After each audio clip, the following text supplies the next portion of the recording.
time for our next debate. Who wants to go next? Right, it's me. It is me. Now, Jeremy Hunt has had something to say in the last couple of days. He said that £100,000 doesn't go very far where he's from. In fact, it's hard to cover your mortgage and also childcare if you live where he is. Now, he's in Surrey, which, of course, is an expensive part of the country in southeast England, outside of London. But I want to know, who's going to argue with me on this one? Give me your opinion, Ben. Do you think he's out of touch saying such a thing? £100,000 is a huge salary.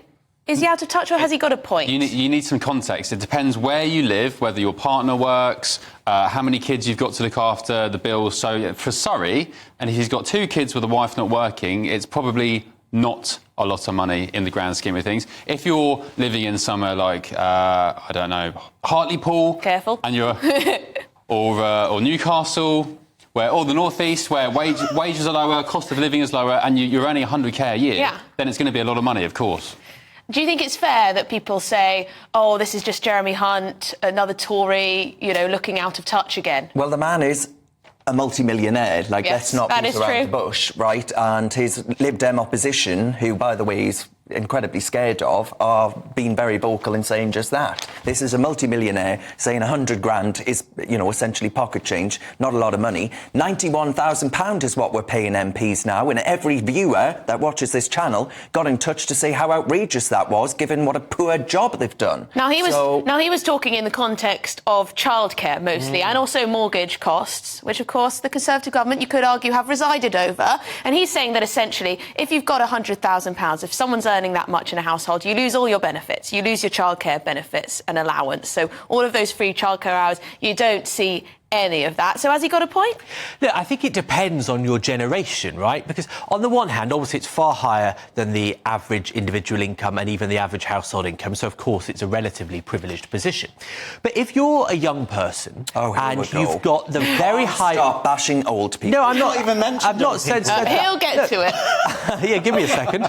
And you've got today where, this year, rents are continuing to go up by about 9 or 10%, which is way higher than inflation, triple what the inflation figures are generally. Particularly in West London. Exactly, yeah, indeed. You've got housing prices, which, if you live in the capital, it's 12 times the average salary to get on the housing ladder. That's the kind of cost of a house at the moment.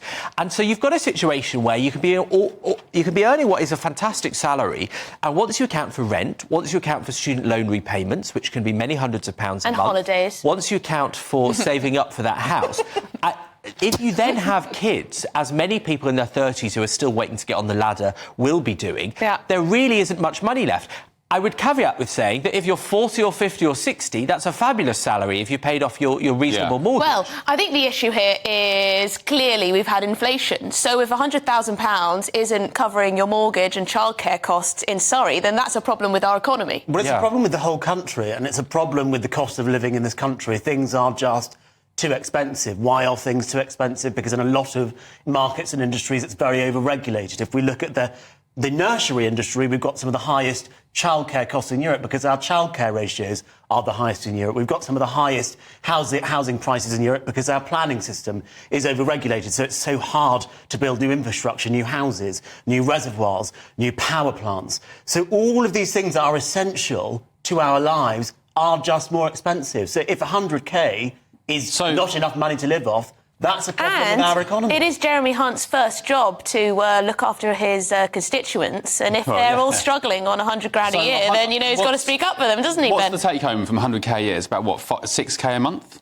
It depends a lot, because if you're young enough to have a student loan repayment, then that can be another £600. Well, OK, you're doing pretty well if you've still got your student loan payment and you're on 100k. Let's do the numbers. You get 6k a month take-home, you're spending 3 on a mortgage or rent, and that's pretty cheap. You're spending, depending on how many kids you've got, say you've got 2 kids, £2 grand a month on childcare. so that's 5k. That leaves you with £1,000 to live off.